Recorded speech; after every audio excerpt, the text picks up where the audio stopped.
Oi, pessoal, bem-vindos a mais um episódio do Design da Liderança. Hoje eu estou aqui com um convidado que é muita inspiração para mim, Renato Mendes, com quem eu tive a grande oportunidade de fazer um curso recentemente sobre estratégia e gostei tanto da maneira dele de pensar estratégia que resolvi chamar ele aqui para fazer parte do nosso hall da fama do Design da Liderança, que ele super topou e está aqui hoje para conversar com vocês. Renato, fica super à vontade para se apresentar, seja muito bem-vindo.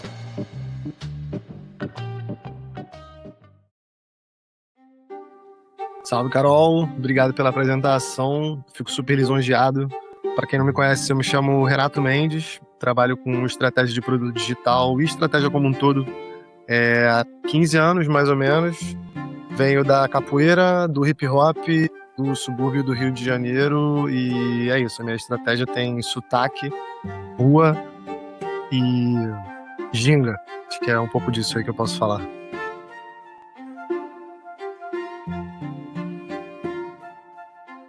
Acho que uma das coisas que mais me encantou quando eu tive a primeira aula com o Renato é um pouco disso que ele trouxe na própria apresentação dele, sobre uma visão de olhar a estratégia numa perspectiva diferente. E acho que isso é muito interessante, porque estratégia, durante toda a nossa educação básica, ela é sempre instruída como algo que é muito cartesiano, muito quadrado, às vezes até meio que um superpoder de pessoas muito específicas, né? Porque essa pessoa que a gente está falando aqui tem cara, pele branca, tem história, é geralmente um vencedor. E a gente desmascara muito isso quando a gente olha para essa visão que o Renato traz. E aí queria que você começasse falando um pouquinho sobre essa sua subversão a essa ideia da estratégia posta que a gente recebe hoje em dia na massa. Boa. Boa, legal. Eu acho que tudo começou quando eu comecei a ter um pouco mais de uma rotina mais política, digamos assim, né, mais politizada. E eu percebia que quando a gente falava de perspectivas coletivas, a gente quase nunca usava estratégia como algo a ser discutido, né? A gente discutia ação, mobilização, elevação de consciência e várias outras dessas coisas, mas estratégia em si era meio raro, assim. O que é estranho, porque, assim, talvez um dos maiores estrategistas que já tenham passado por aqui foi o Lenin, e ele fala sobre estratégia, né? E aí eu comecei a perceber o quanto a estratégia e a palavra estratégia estava cooptada por essa figura que você falou, né? Quando a gente pensa em estratégia, a gente pensa em Roger Martin, Richard Hummelt, Sun Tzu, Maquiavel, né? Aí, ou sei lá, o Porter, essa galera que ou tá sentada nas mesas mais altas, nas cadeiras mais altas das empresas, e a gente tem pouco acesso, e aí a estratégia fica essa coisa com uma cara meio elitista, né? Tipo, pô, a minha empresa contratou a McKinsey, a Accenture para fazer estratégia. Pagou milhões para fazer estratégia. Fica uma coisa muito distante. Ou ela é uma parada muito acadêmica, de certa forma, né? Tipo, você tem que ir para Oxford, para Cambridge aprender estratégia, ou para FGV para fazer copy-ad. E e aí, quando eu olhava para aquilo, e eu olhava para o que era fazer estratégia, não batia. Eu falava, pô, não é, não é isso. E aí eu comecei a tentar formular a minha própria, meu próprio conceito de estratégia, né? Já que eu estava indo cada vez mais, né? Então, assim, minha carreira vem eu trabalho no digital desde 2008, mas com produto digital mesmo desde 2011. Então, a minha carreira vem como produto, e aí em algum momento da carreira de produto a gente deveria começar pela estratégia, né? Mas a gente vai se aproximando da estratégia conforme a carreira de produto vai evoluindo. E aí eu comecei a ir para esse lugar e perceber que, pô, não, assim, essa estratégia que a gente tem essa visão de ser meio muito número, né? Muito uma parada muito bem delimitada, e a estratégia tem muita cara de plano. Essa estratégia que tem cara de plano cada vez mais me incomodava, assim. E aí eu comecei, quando você vai dissecando o conceito, você vai percebendo que a estratégia é muito menos uma parada que você acerta, né? Tipo, como se tivesse um gabarito ideal da estratégia, e ela é muito mais um processo criativo mesmo. Eu costumo falar nas aulas, eu não me lembro se a que você fez tinha esse slide, mas ele era mais recente. Que eu falo que a estratégia, ela é futurista, né? Por definição, ela é futurista. Porque se fosse para trás, ia ser história. Então, por definição, ela é um processo criativo. A gente está criando algo no futuro. Então, enquanto processo criativo, não faz sentido a gente imaginar a estratégia como uma parada tão encaixotada como ela é e tão encastelada como ela é. O processo criativo, ele é a parada mais democrática possível. Todo mundo pode criar alguma coisa.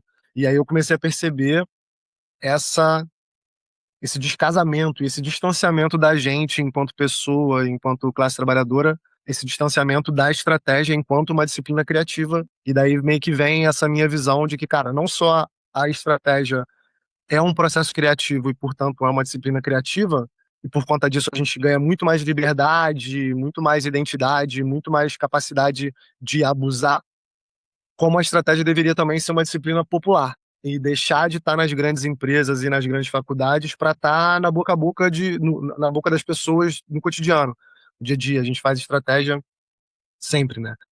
E é por isso que eu falo que, assim, para mim a capoeira e o hip hop eles são escolas tão importantes quanto Cambridge para falar de estratégia, porque elas trazem perspectivas do que é uma feitura de estratégia diferente, né? A capoeira, ela precisa do individual e do coletivo ao mesmo tempo, né? Quando você tá na roda, tenta dar uma rasteira, só que você que toma a rasteira, todo mundo ri, mas todo mundo continua batendo palma, todo mundo continua cantando, fazendo coro para você continuar jogando, que o teu oponente te levanta, ele aprendeu te dando aquela rasteira, você aprendeu tomando a rasteira, e todo mundo sai mais malandro, né?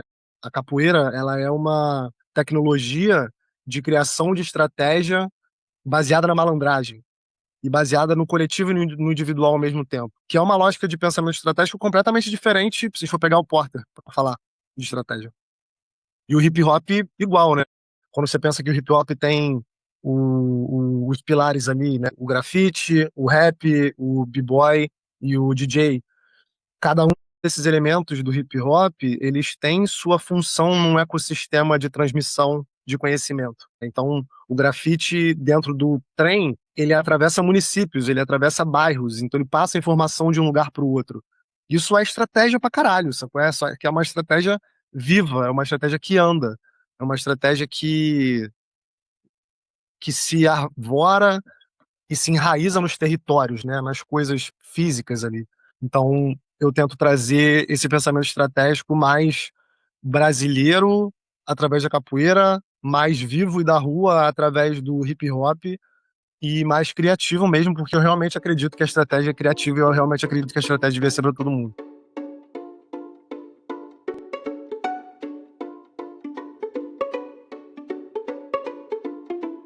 Várias reflexões em cima do que você falou, mas eu queria fazer uma pergunta. Eu não tenho dúvida que esse processo que você viveu, ele foi literalmente um processo. Então, as coisas devem ter sido somativas e você foi mudando a sua visão. Mas eu queria que você me trouxesse, assim, olhando para antes de você ter esse estalo e essas conexões que você trouxe para essa visão nova da estratégia e depois, o que tecnicamente, taticamente mudou no seu dia a dia quando você olhava para isso dentro dos seus times, das suas tomadas de decisão? Eu acho que a primeira coisa é uma mudança de modelo mental de que antes eu pensava que a estratégia era uma coisa que se acertava, né? Então, assim, você pensa num conjunto de decisões que geralmente vêm mapeados em frameworks, em canvas que a gente conhece ali, né? E aí a estratégia é um processo de preencher esses canvas. Então eu preciso preencher o Business Model Canvas, o Product Strategy Canvas, o Business Design Canvas, o Empathy Map. Quando eu preencher todos esses canvas, eu vou ter a minha estratégia.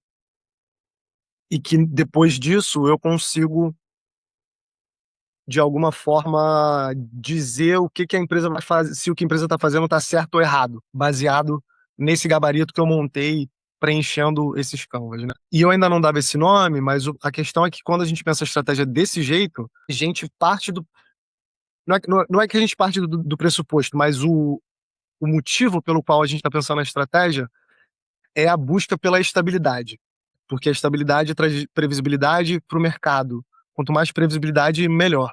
Você consegue colocar o dinheiro no lugar certo, esse dinheiro aplicado vai render mais e você consegue, enfim, para a lógica capitalista, a previsibilidade, e é meio contraditório, né? Porque, em tese, o livre mercado é totalmente imprevisível. Como que você quer a previsibilidade? Mas, enfim, contradições à parte, a estratégia ela morava nesse caminho de buscar a estabilidade, né? De tentar fazer a empresa ficar estável, ter um fluxo de caixa estável, ter uma marca estabilizada, ter uma crescente de base de usuários estabilizada, né? Então eu ganho mais usuários do que eu perco, se possível eu não perco e por aí vai.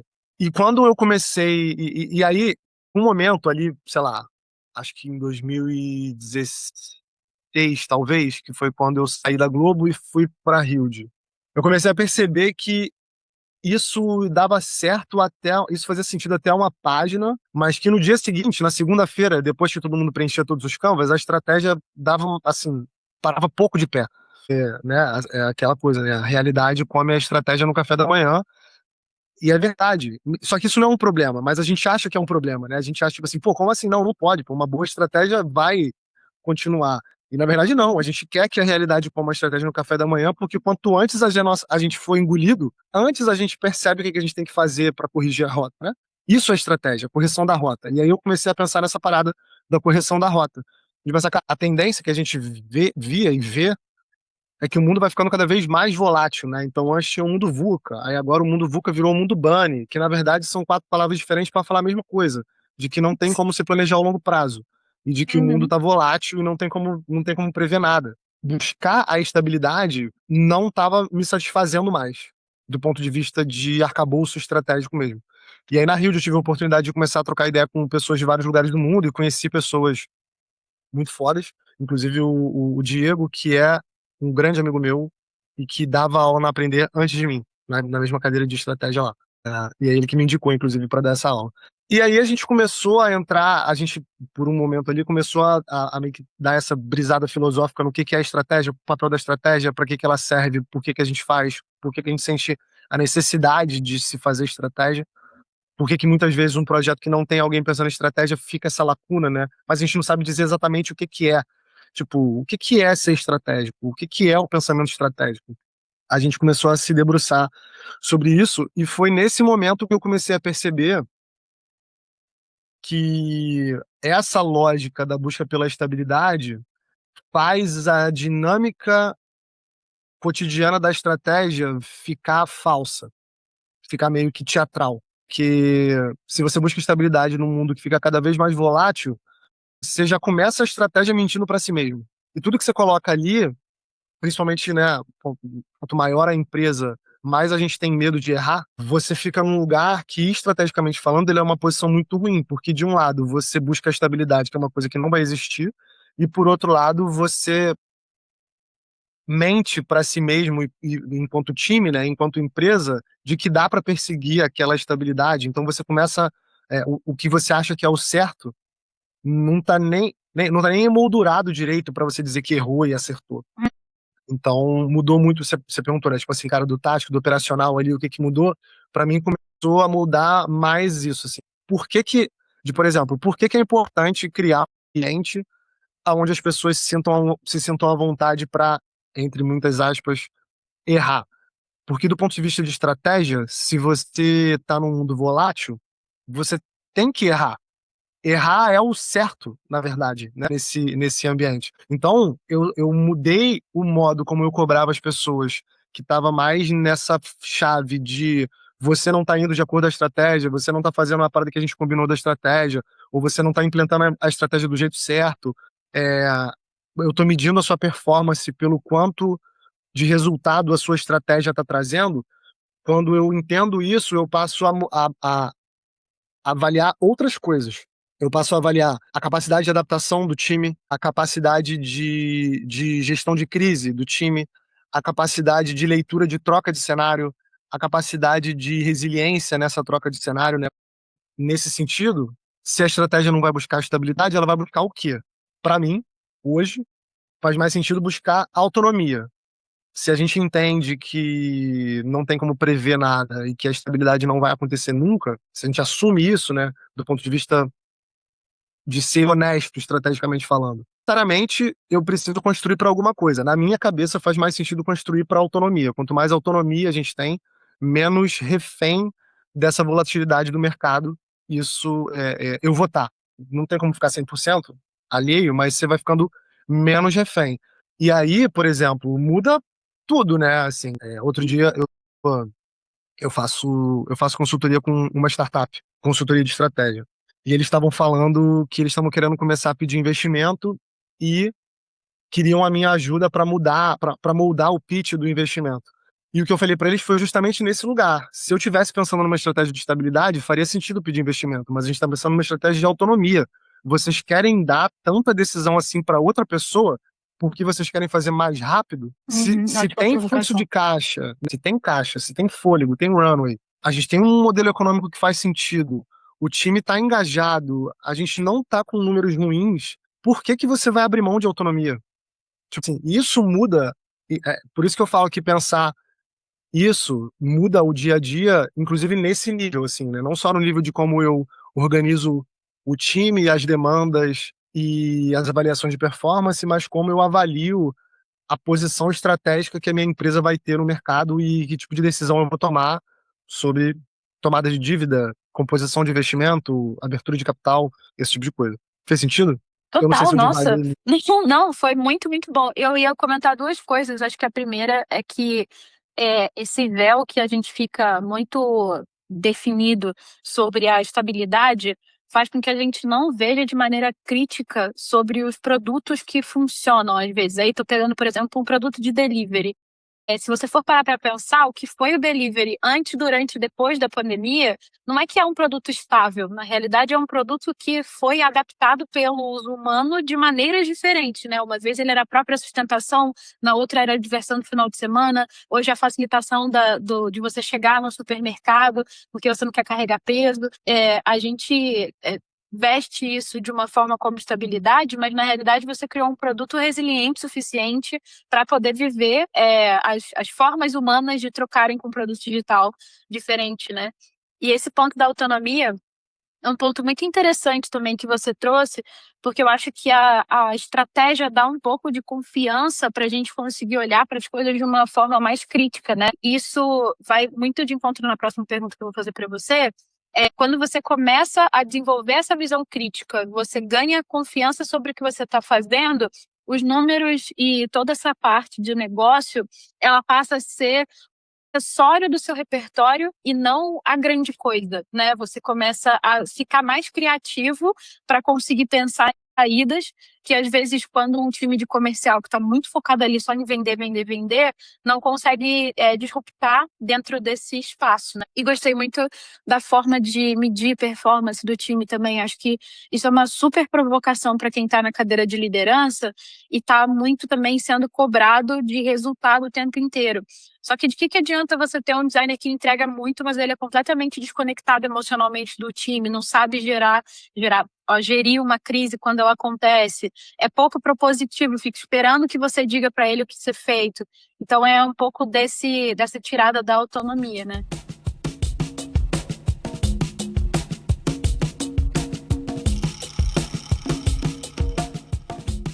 Mas aí, trazendo a próxima pergunta, é um pouco do que você falou, né? Estamos dentro de um universo capitalista que pede para a gente resultado de investidores, de outras pessoas. E aí, como que essa visão estratégica, criativa e culturalmente alinhada com o Brasil tem trazido resultado para você e como que você tem conseguido colocar isso no papel para que pessoas que olham só dinheiro consigam ver como algo como um diferencial hoje, né? Boa. Bom, primeiro que eu acho que o que essa visão criativa, mas ao mesmo tempo mais pé no chão, crítica traz, é entender, sem romantismo, as contradições que a gente vive, né? Então, assim, é perfeitamente você ter uma posição política de superação do sistema que a gente está e precisar pagar os boletos e, de certa forma, contribuir para esse sistema se manter em pé. Mas a forma como você faz isso e o tipo de discussão que você levanta nas empresas pode ser diferente e deve ser diferente, né? Acho que o principal ponto é, inevitavelmente, se você está numa empresa que não é sua, vai precisar falar sobre dinheiro, não tem como, vai precisar falar de grana. E quanto antes a gente entende isso, melhor. Então, assim, muita gente pergunta para mim, pô, como é que eu sou mais estratégico? Meu chefe pediu para ser mais estratégico, mas ele não sabe me dizer exatamente o que que significa. Entenda sobre a grana da empresa. Abre o DRE, tem que saber ler orçamento, tem que saber o que que significa, da onde vem as fontes de receita, como é que o dinheiro sai, como é que o dinheiro entra, como é que é a composição de dívida, para quem a gente prometeu dar dinheiro de volta, a quanto, o custo da grana, o custo dos projetos, o retorno dos projetos. Isso tudo tem que saber para poder falar de estratégia. Mas, ao mesmo tempo, assim como a gente precisa sair da zona de conforto, né, entre aspas, para ir para esse lugar de entender mais sobre o negócio, sobre a engrenagem financeira da coisa, a gente também tem que sair da nossa zona de conforto para entender o nosso papel político do que a gente está fazendo. E saber que, enquanto classe, né, enquanto classe trabalhadora, tudo que está sendo colocado no ar e está gerando acúmulo de capital para alguém, está tirando esse capital da, da nossa classe. E tudo bem, assim, é uma disputa, ela acontece durante o dia. E eu prefiro que todo mundo na mesa esteja ciente de que isso está acontecendo e que todo mundo concorde, do que ficar uma coisa meio velada de tipo, não, a gente quer o melhor para todo mundo, não, a nossa empresa trabalha para o bem da humanidade, não, porque aqui a gente tem esses X valores e a gente realmente acredita. Cara, tá todo mundo, beleza, vamos botar na mesa e vamos embora. A parada é, estratégia de verdade precisa de honestidade e, pô, eu tô sendo honesto com você de que a minha posição política é contra para superar o nosso sistema, você precisa ser honesto comigo de que você entende o que que eu sou, de que de que eu não, assim, não adianta você querer cobrar e, pô, vou cobrar atitude de dono. Tipo, irmão, eu não sou o dono. Ninguém é dono. Então, assim, não, vamos ser honestos. Acho que a primeira parada é, é essa, assim. E aí, quando você faz isso, inevitavelmente tem algum tipo de atrito, mas ao mesmo tempo você gera uma. Você abre uma bolsa de possibilidades na empresa de que as pessoas podem passar a ser mais sinceras sobre o que está acontecendo, e isso traz muito resultado, tanto do ponto de vista financeiro quanto do ponto de vista de crescimento de carreira. Que beleza, algumas pessoas vão sair porque não se alinham com esse tipo de transparência, mas quem fica vai entender por que está fazendo a parada. Porque, por exemplo, uma parada que acontece em muita empresa e que a gente não consegue mensurar muito bem que esse tipo de coisa, quando acontece, ferra o resultado, que é deixar transparente e acessível para os funcionários os resultados da empresa. Então, já trabalhei em muito lugar que aquele orçamento bonitão, cheio de linha, com todas as entradas e saídas, só quem tem acesso é do C-level para cima. E isso dificulta a estratégia, porque a galera que trabalha não tem acesso a uma informação que é crucial para ela pensar na estratégia. Então, como é que você quer que o time seja mais estratégico se ele nem sabe como que é o PNL da empresa? Porque, Uhum. mas aí a gente não pode mostrar, porque se as pessoas souberem como é que a empresa funciona, elas vão querer isso e aquilo, e se as pessoas souberem que a gente não está num momento bom financeiro, elas vão querer ir para uma outra empresa, e aí se as pessoas. Então, e aí vira um monte de parênteses que não deixa ninguém ser sincero com ninguém. Isso Uhum. acaba com o resultado porque isso é uma carga de ruído tão grande na comunicação da estratégia que dificulta a execução da estratégia. Porque aí a estratégia desce como uma lista de pedidos que as pessoas não entendem muito bem por que aquilo está sendo feito. E as pessoas têm uma outra ideia na cabeça de como poderia ser a estratégia. Todo mundo tem uma ideia na cabeça de como a empresa poderia ser, né? De para onde a empresa deveria ir. E aí a gente olha e fala assim, pô, cara, o meu chefe toma umas decisões que não faz sentido, mano. Eles querem fazer essa parada e, pô, não faz sentido fazer isso aqui. Não é possível que eles não estão vendo a mesma coisa que eu tô vendo. Eu tô vendo aqui essa Uhum. oportunidade. Eu tô vendo que isso aqui tá errado. Eles não estão vendo isso? Só que, na verdade, você não está vendo a planilha que eles veem. Se você estivesse vendo a planilha que eles veem, provavelmente você tomaria a mesma decisão que eles. No melhor dos mundos, você provaria para eles que eles estão tomando a decisão errada. E eles falaram assim: caramba, pô, pode crer, Carol, você leu essa planilha aqui melhor do que a gente. Você está colocando um ponto aqui que a gente não tinha pensado. Talvez faça sentido a gente fazer um movimento A1 ao invés do movimento A2. E aí, isso é estratégia. Aí a estratégia faz sentido, porque agora a empresa tem mais possibilidades de realmente conseguir um resultado melhor, porque a comunicação fluiu, assim. Senão você está É tipo aquela coisa aquele programa que você fica com o fone de ouvido e aí fala, você quer trocar R$ 1 milhão por uma bola de gude? Aí você fala, sim. É tipo isso, a gente tá com o fone de ouvido e estamos falando sim e não sem saber a totalidade da informação da parada, assim. Então acho que isso, tentando finalizar aqui a resposta para não ficar muito grande, acho que isso é o resultado desse outro tipo de olhar para a estratégia, que é esse olhar da capoeira. Tipo, cara, a gente tá na roda. A gente tá na roda. Estamos os dois na roda. E é um trabalho individual e coletivo ao mesmo tempo. Então a gente precisa ser honesto. Eu não posso mentir para você. A empresa não pode omitir informação. Se a empresa acha que as pessoas não têm maturidade para lidar com aquela informação, a empresa está fazendo alguma coisa errada na contratação.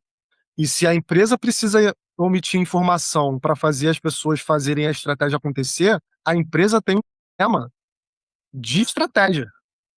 Então, assim, para Uhum. mim, vem desse lugar, assim. Eu acho que no final o resultado vem porque a estratégia fica mais honesta, ela fica mais comunicável, né? A comunicação dela melhora, então por conta disso a estratégia fica mais coesa, as pessoas ganham coesão social, né? E essa coesão social melhora a eficiência de saída dos projetos, que no final das contas gera mais resultado. Só que é um processo longo, dolorido, e que precisa de um nível de disposição, não é nem maturidade, não é essa tem que ter maturidade emocional para lidar com o conflito. É ter disposição para lidar com o conflito. Acho que é diferente. A disposição é diferente da maturidade. Total, deu um clique enorme na minha cabeça agora, porque eu ia te fazer exatamente essa pergunta sobre é, a visão que eu tenho do que você trouxe, de que quanto maior a empresa, maior é a tendência das pessoas não terem acesso aos dados e por isso elas ficarem alheias, alienadas ao geral, mas mesmo assim continuarem sendo cobradas de ter essa visão estratégica, né? E aí eu fico pensando quanto que a IA entrando nesse universo, as demissões em massa que estão rolando, estão alinhadas com esse tipo de raciocínio de alienação das pessoas, porque se você botar uma pessoa e você der informações para ela e você recortar essas informações, essa pessoa vai ter uma visão crítica e dizer para você, pô, não faz sentido, não consigo trabalhar sem ter esse. O que você está fazendo não está fazendo sentido.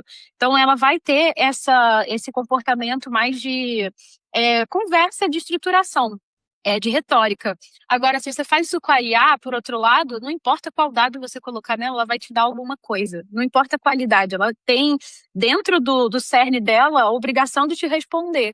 Então, quando uma empresa demite um designer e coloca uma IA para fazer tela, ela está tirando a responsabilidade dela de ter que se organizar para dar mais informação para aquilo ali ser estruturado de uma forma inteligente, no sentido de conexão com essa parte também da planilha, do dinheiro, do caixa. Então, é muito louco isso, que agora realmente convergiu na minha cabeça esses dois pontos. E aí, é perguntar para você, para a gente ir chegando aqui na reta final, na sua visão, um designer, né, uma pessoa hoje que está dentro de uma empresa e não tem acesso a tudo isso, como que ela consegue ser inteligente para conseguir lidar com esse cenário? Você tem alguma dica que você possa deixar assim para a galera conseguir ter mais jogo de cintura nesse universo? Acho que o que eu diria é fazer com o que se tem e tentar colocar à prova.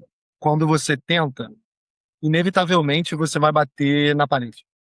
E você vai necessariamente ter que aprender com aquela parada. Então, todas as funções da empresa, apesar de serem verticalizadas, elas deveriam pensar na empresa como um todo, né?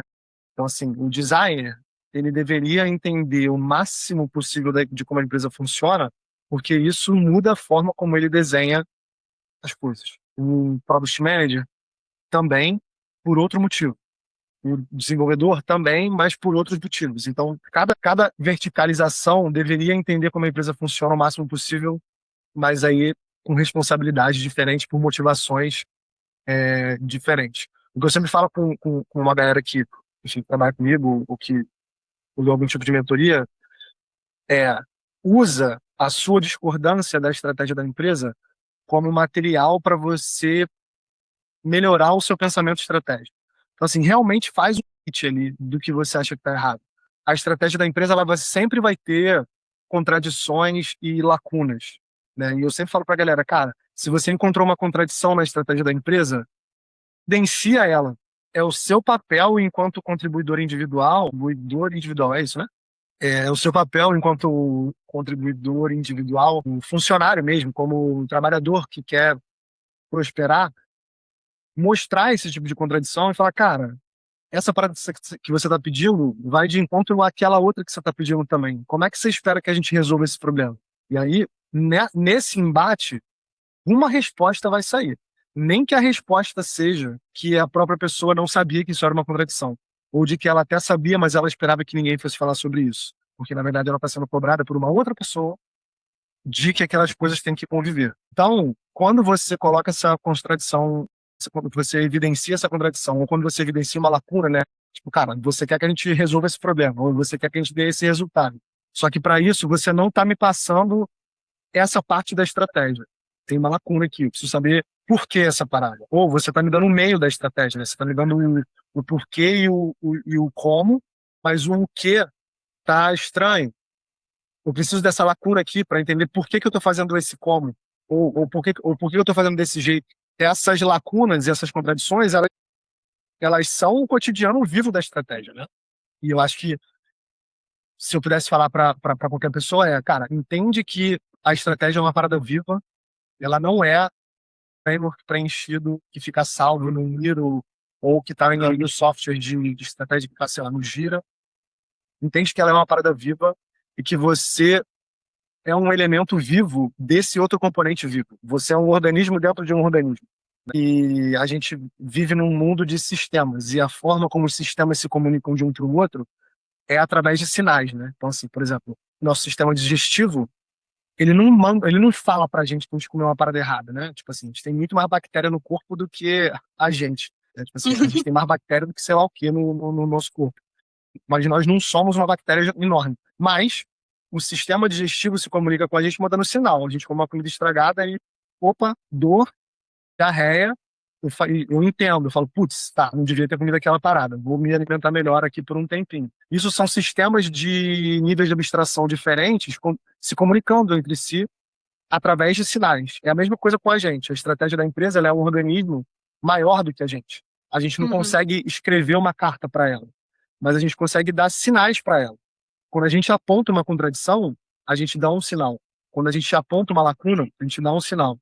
Quando a gente evidencia o resultado, a gente está dando um sinal para essa estratégia. E sempre que você tem uma ideia de uma estratégia que você acha que deveria estar acontecendo e não está acontecendo, você tem uma oportunidade do bom e velho discovery para você.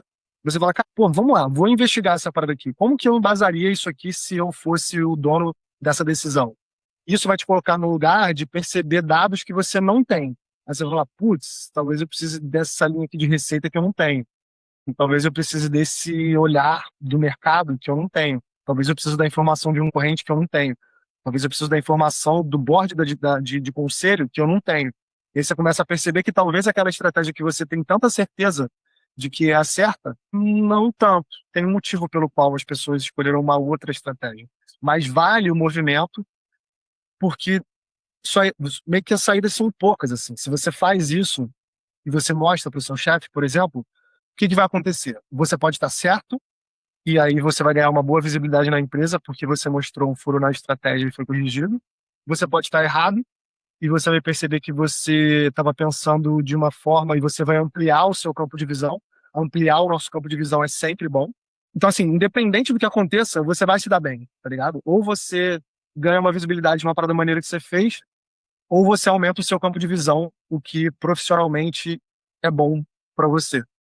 Então, eu acho que é uhum. isso, entender que a estratégia é viva, entender que você é um organismo dentro de um organismo maior e entender que os seus sinais importam e que você consegue ter influência sobre esse tipo de parada, assim, essa coisa de pensar, tá errado, mas não é o meu papel pensar nisso, ou isso Uhum. aqui é um problema do meu chefe, né? Isso só vai tirando agência e autonomia da gente, né? E aí depois a gente meio que vai reclamar que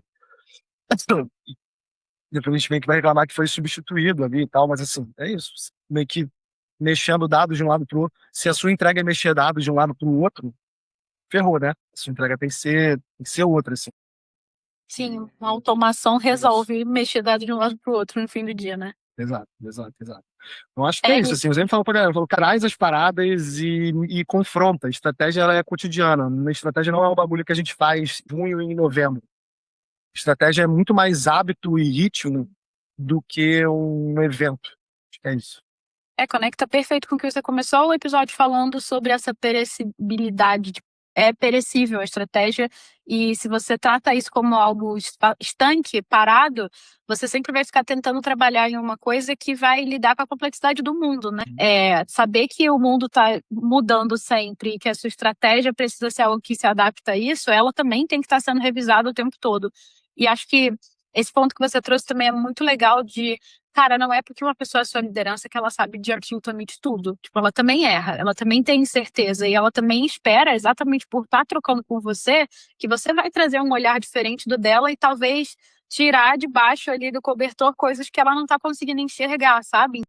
Uhum. Eu acho que esse ponto da autonomia, visão crítica, a construção pensando no todo e pensando nessa imprevisibilidade, são coisas realmente assim bem fundamentais para você ter essa estratégia criativa que você trouxe, né?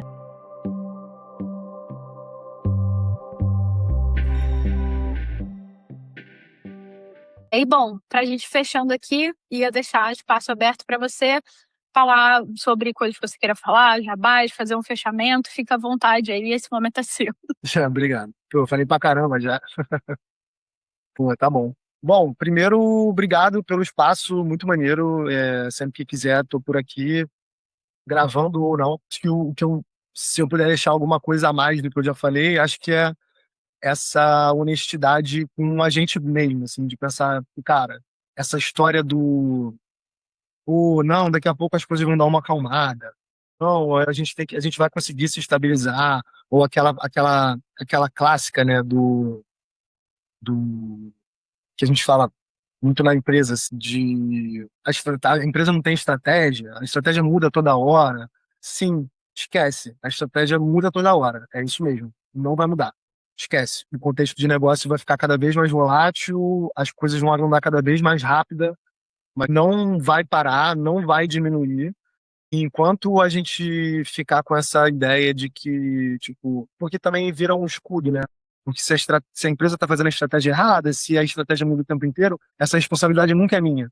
Então, tudo bem, eu faço o meu trabalho aqui e vambora. E não é, quando a gente passa a entender que, cara, não, pô, estratégia é todo dia, e todo dia eu talvez tenha que mudar uma partezinha da minha estratégia mesmo. É claro que mudar o rumo é uma outra história, né?